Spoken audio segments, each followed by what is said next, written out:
Langone has no doubt.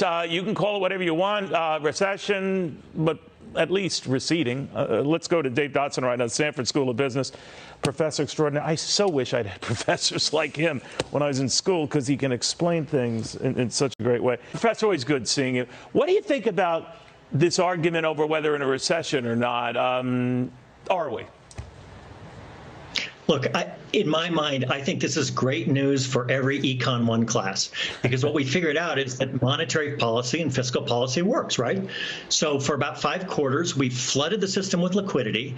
We dropped interest rates. We gave everybody $5 trillion, and we said, go spend it.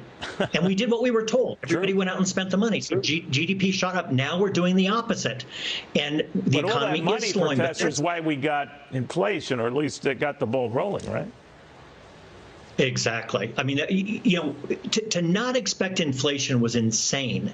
Okay. Now, we didn't know that the war in Ukraine was going to hit, right, and we couldn't have expected the supply chain issue. So that accelerated inflation. But of course, inflation was going to go up. When you give $5 trillion out to people and you don't tell them to save it, you say spend it.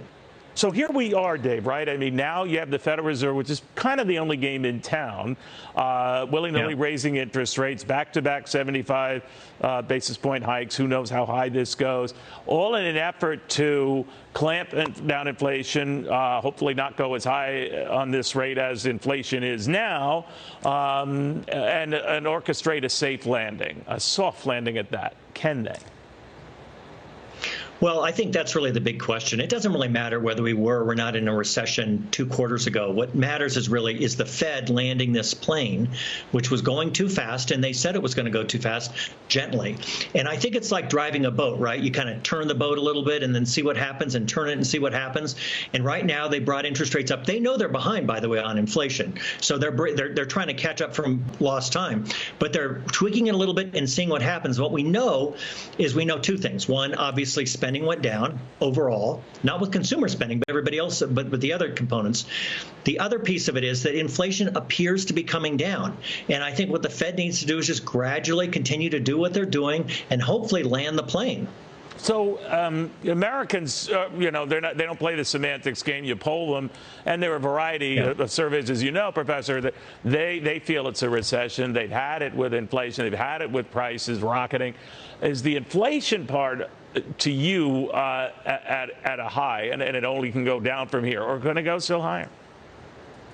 Well, I agree. I'm way more concerned about inflation than I am about GDP being up or down half a point. Right. I think that's really the critical issue here. And yes, we do know energy costs have come down.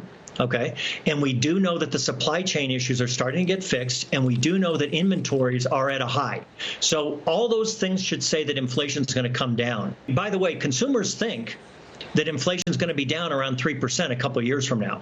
So one of the things that we should be happy about, Neil, is that this idea of a wage price spiral where the consumers keep bidding up the prices. Consumers aren't thinking that inflation is going to keep going.